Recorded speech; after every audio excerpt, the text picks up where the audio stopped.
Quickly, quickly, there's no time. So this is the complete history of SkyTran for you guys. This guy, you probably recognize this guy with the cowboy hat in his youth. Yeah, and his solar panels. Yes, he's the famous guy. So I got to start the history, and I'm going to go way, way back. This is Chicago, where I lived when I was a little kid. And notice what's 10 feet away from the house and no barriers. Big trains came by, and when you're a third grader, they're big, big trains. So I was kind of aware of these technologies long, long time ago. Skipping along, education and things like that. I got a BS in aeronautical engineering and astronautical engineering from University of Illinois, and then later master's in the same thing from Stanford. So I was a rocket scientist working at Lockheed Missiles on the Polaris submarines, which is kind of interesting. There's tons of math and physics and stuff and all that stuff.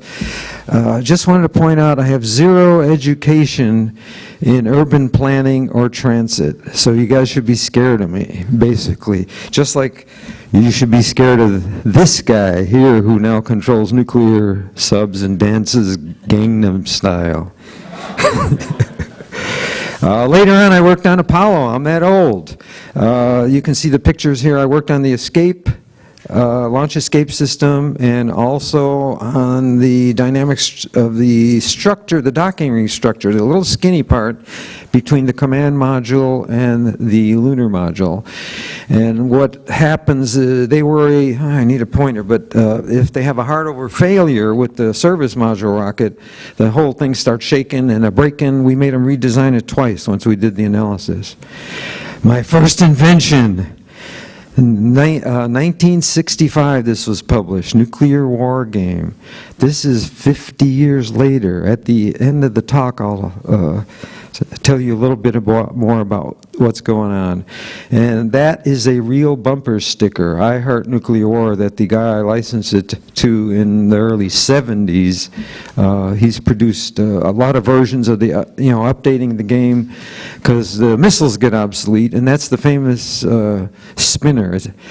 Radioactive fallout after you drop a bomb on somebody. Now, it sounds evil and it's crazy, but guess what?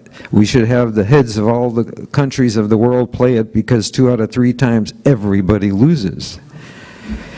Okay, then later on I was a flight test engineer at Cessna. I was the 10th one to ever ride in the Citation BizJet prototype, and at the same time I was screwing around with model rocketry. There are Malewicki equations out there. It's the only time in my life I used closed form calculus. Can't believe it. But it was a lot of kids, there was an altitude prediction contest they had for that stuff, and a lot of kids were using my equations. And then I got involved with more rockets. You'll notice the rocket I designed for Evel Knievel looks like a giant model rocket that fits in a person inside. That one is not the one he rode in. He ripped me off for a lot of money. He sent a guy with a gun over my house when I started designing for other guys, so I just got out of that business. That was crazy. They're crazy people, those daredevils. Got in the Guinness Book of Records, gasoline in 1980 and 1981, diesel. And that's where Ron found me, I guess, from that. And he came down all the way from Santa Cruz and visited me in Irvine. That was the first time we got together. This is before I had anything to do with SkyTran, which originally we called People Pods, but it sounded too much like the Pod People in that movie they had back then. Yeah, really. So I heard that so many times we had to come up with a different name. But, 157 miles per gallon on the freeway LA to Frisco back in 1980. So I was learning about lightweight and aerodynamics, and it was really getting pounded into my head with these projects. I also got involved with the International Human Powered Vehicle Association, met some good people there, and we got the cover of Scientific American, December of 1983. And these are very interesting graphs where I'm showing you power, speed, human things. Back then, I got a Sinclair ZX81 computer kit. That's my cell phone. Turn that thing off, Doug. It'll go away. Hopefully it's the only one. But the Sinclair ZX81 kit, and I bought for another $100 the optional 2K memory. Not 2 megabytes, not 2 gigabytes, 2K. And did all those calculations for that. And this is the current speed record, just set this year, 85 miles an hour pedaling. Where's the bubble canopy so he can see out? He doesn't. He's doing it by video, just to save more frontal area. Look how small that is compared to People Pods or SkyTran. That could be with a little engine, because a human probably producing about 1/3 to 1/2 horsepower for the time it takes. They measure that speed through 200 meters average. And later on, some more high-speed stuff. Motor paced record, 152 miles an hour pedaling in the draft of a machine. So what did I learn? As you reduce the drag on something, I was getting more insight into, well, basically aerodynamic drag and frontal area and stuff like that. And this is all gelling in my mind for years. Okay, then I had other jobs that lead to having an understanding of the automation it would take for a system like that. Early on in the 70s, we were building stuff. There were a lot of ladies standing along the conveyor belt putting things together to assemble products. And then semi-automated equipment started happening in the 80s. That was another job I had. And then little by little, advanced sensors and controls in the 90s, it was getting very interesting. And now you got robots. And of course, I had to build a robot. I don't know how many of you know about this. Robert Birch. The guys will not let me talk about this, but I'm getting so old I don't care, so I'm talking about it. Because it's not related to transit. They say, this guy's just a bozo, he does this. But how many engineers could do this? We did this in a year and a half. If it was, you hired Lockheed, it would cost $20 million, and they'd take $20 million, probably $50 million in 3 years. But anyway, it eats cars, rips them apart, breathes fire. People loved it. We sold it after 18 years to a billionaire in Las Vegas. And it is a transformer. That's where we came up with the idea and just says, why don't we build a real one? And we had a lot of sponsors. We had fun with it, made quite a bit of money. And it is a legal, a lot of the design and structural analysis on that was to meet the tractor trailer, highway regulations. Anyway, all this, after the robot was finished and I was done, my mind was consumed for like a year and a half, just intensely. I had a free mind. But in the same time, I'm seeing all this horrible traffic, and I'm saying, what the heck can we do with it? I've ridden trains, I've ridden buses. I can, typically in the city, I can, riding my bike, I can beat the buses to get somewhere, because who was I talking to earlier? And you just slow down when you see the red light pop, and you cruise, and then as soon as the red turns green, yeah, Carl, you go, so you can beat the guy. Plus they have to stop, and then they have to start, and all that. And you say, that's kind of crazy. Why are they doing that? Do something different. And worst problem is there's no more land. You can't build any more roads. And there's all this pollution. And I call, people say, oh, you're going to have this thing up in the sky. That's visual pollution. Well, cities are visual pollution, and car parking lots are visual pollution, and too many people is visual pollution, and even the house you live in, when you think about it, is visual pollution. Dougie this is, the only visual pollution is the 6 other people I was with for miles and miles. We did Whitney in September again. Gorgeous, gorgeous, gorgeous. No houses, no cars, no roads, nothing. Anyway, like I said, the 3 pounds of organic glop created this, what we call People Pods. That's when Ron and I met. And then later on we changed it to SkyTran. And originally I only cared about commuters, because that seemed to be the intense part of all the traffic. There's so many more people nowadays that it's like traffic all day long. But if you could solve it for the commuters and get them back and forth from home quick, just think of the quality of life. And the autonomous cars are going to do that, because people will be able to do stuff, once they're perfected, obviously. They'll be able to sleep in the car and rest, and when they get home, they'll feel good. When they get to work, they'll feel good. Or like the young Google people, they'll be working in the car on their next project. Yes. But it was strictly for commuters. So they were all one-seaters, because in my mind I envisioned stations everywhere, close by. And how often would you and somebody else want to leave at the same time to go somewhere and be at the same station, I mean, you know, arrival station? It just wouldn't happen. So a single-seater would be fine. And all computer controlled.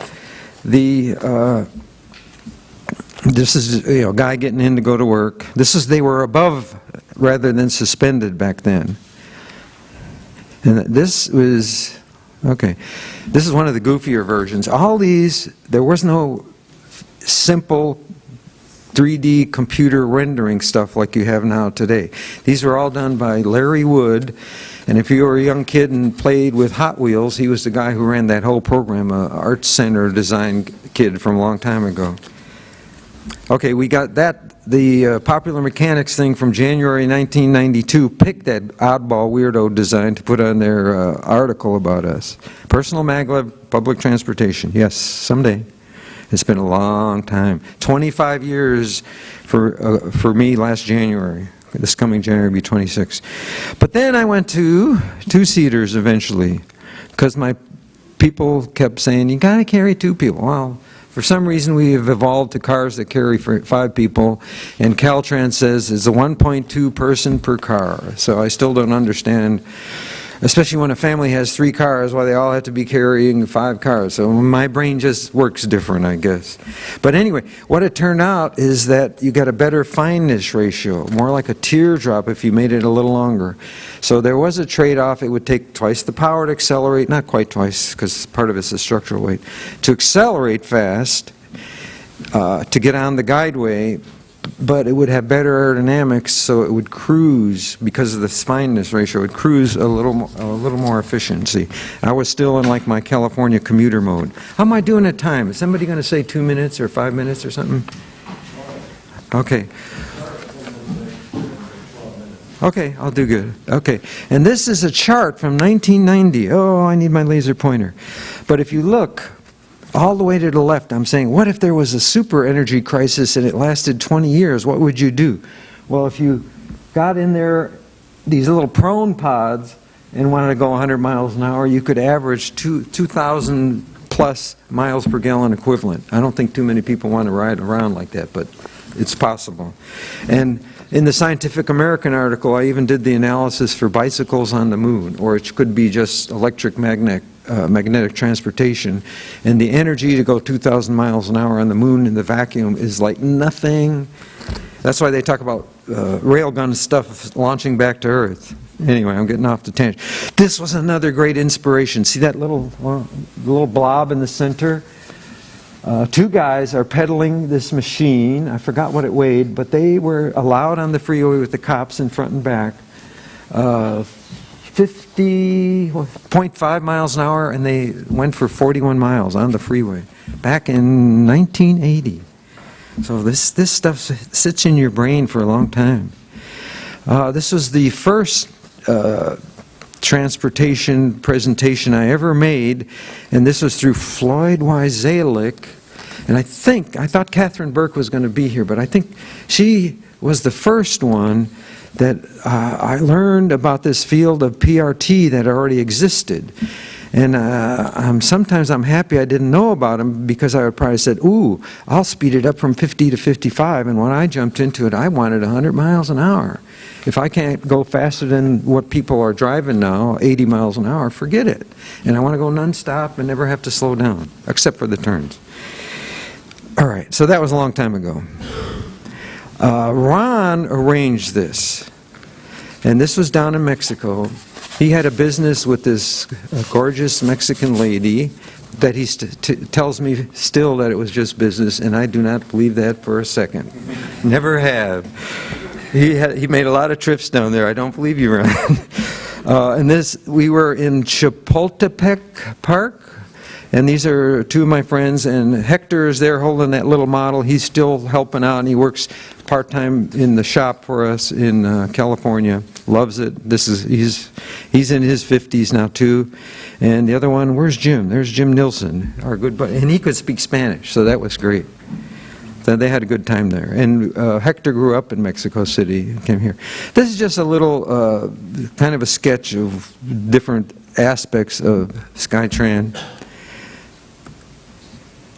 And what it has now, this is 25 years later, and it's because of Lee Womble, who we pick on that he dreams electromagnetic waves in color at night. And he's come up with new advanced maglev, levitation and magnetic propulsion, and more recently the vertical switch. I've always wanted these two-seat tandem or single to keep them skinny because there's no land. I want to put them over sidewalks. The vertical switch is like, wow, that's a wonderful, why didn't we think of that? In other words, instead of having when you're on the surface, you have to go to the right to switch off, it's just going to drop down to the station and go back up to the station. Everything stays nice and skinny. And these are, thanks to Elon Musk and all his pushing the state of the art and building up the Tesla cars, and the battery technology and the quick charging technology. And when Detroit and the government says, oh, you'll never have the infrastructure, he's just making the infrastructure for the charging. But we now have batteries on board, and they're totally passive, and when you get to the station, you can get up to a 15-second zap, double current into the battery. So batteries are sized just to have about a 100-mile range. Okay, so skinny is important.